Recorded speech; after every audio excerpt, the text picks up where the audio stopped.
Всем привет! А сегодня у меня сахарный, сдобный, вкусный пирог. Немцы его делают на многие праздники. Ничего сложного. Единственное, что дрожжевое тесто, которое требует немножко времени для расстойки. А так он получается очень-очень вкусный. Я беру, у меня здесь 10 граммов дрожжей. Вообще дрожжи можно брать 7-10 граммов сухих или 25, даже 20 граммов хватит свежих. И делаю опару. Теплое, вот прям теплое, подогрело молоко 200 миллилитров. И всего я приготовила 200 граммов сахара. В опару идет 2 столовых ложки. Остальной сахар потом добавлю. Чуть-чуть вилкой перемешиваю и ставлю в теплое место на 30 минут. Просто накрываю пленкой или полотенечком и ставлю. Пока подходит опара, я приготовила, вот просеяла 450-470 муки, больше не нужно. Оставшийся сахар вместе с теми 2 ложками, всего 200 граммов, 1 пачечку ванилина, 2 яйца и масло сливочного 120 граммов, щепотка соли. И сразу же сделаю крошку сахарную, штрезель для посыпки сверху. Крошку сахарную я делаю 100 граммов сахара, пакетик 2 ванилина. Положу один положу в тесто. 80 граммов масла вот кусочками маленькими нарезанными.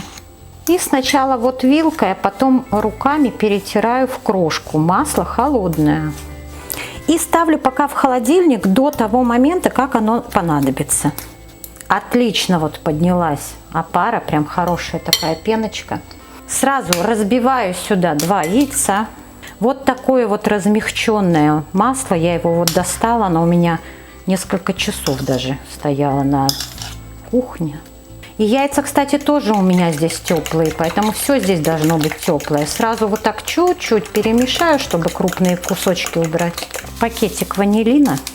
И вот здесь у меня осталось где-то граммов 160-150 сахара. Ну и щепотку, конечно, соли. Да, единственное, я хотела сказать про сахар. У меня выпечка не сильно сладкая, но она сладкая. Вам может показаться, что я много кладу сахара, и вы будете правы, если сравнивать, какой у вас сахар, а какой у меня. У меня сахар тростниковый, поэтому он менее сладкий, чем свекольный. Поэтому вот вообще во всех моих роликах мне иногда пишут, как много сахара, как много сахара. Я думаю, да что ж такое, сахара совсем немного.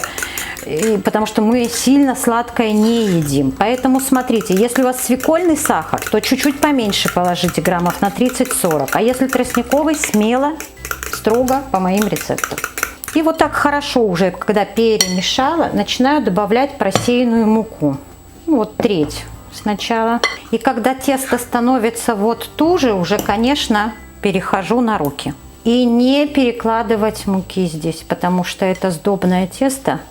Оно должно быть воздушным, но оно немножко липнет к рукам. Можно смазать растительным маслом руки при вымешивании, когда вот сейчас всю муку вмешаю. И теперь вымешиваю, вот, минут 5-10 вымешиваю, чтобы оно хорошо было вымешанное. Все соединилось хорошо. Накрываю пищевой пленкой и ставлю в теплое место минут на 40-50. Чуть-чуть смазываю руку маслом. Обминаю еще раз, и оно, да, должно липнуть к рукам. Не надо забивать только тесто, тогда пирог получится очень мягкий, воздушный, пористый и вкусный. Выкладываю в форму. Борта я, кстати, смазываю маслом, а на низ кладу бумагу. Просто с бумагой, если вы будете вытаскивать потом пирог из формы, то легче вытаскивается. Распределяю вот так вот до краев просто тесто. Да, 5 на 15 минут в теплое место, закрываю пленкой, в теплое место ставлю. Сдобное тесто, оно вот требует несколько раз расстойки. Теперь делаю дырочки в пироге. Сверху посыпаю масло с сахаром.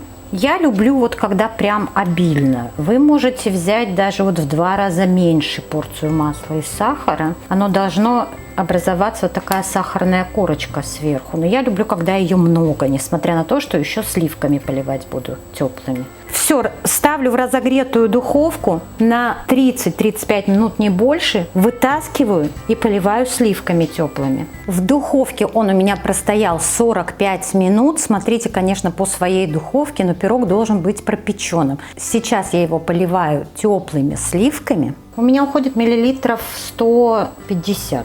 И я еще беру вот так вот шампур деревянный, палочку, и делаю небольшие дырочки, чтобы сливки прошли прям хорошо вовнутрь. Все, и ставлю еще на 10 минут. После того, как 10 минут пройдет, вынимаю пирог из духовки и даю ему полностью остыть. Ну и что я вам хочу сказать. Я ждала, пока пирог остынет, но его уже половинили, я этот момент прозевала. И вот, в общем, его видно в разрезе.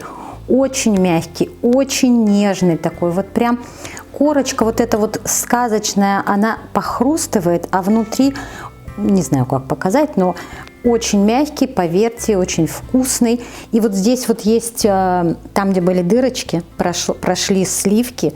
Так, консистенция такая, как мокрого теста. Очень вкусное, много сахара, масла, то есть сливочность и плюс сливки, молоко дают, конечно, очень хороший аромат и вкусный пирог получается к чаю. Делитесь таким рецептом с друзьями, подписывайтесь на мой канал. Не забудьте поставить колокольчик, чтобы не пропустить новые блюда. За лайки вам, конечно, всегда спасибо.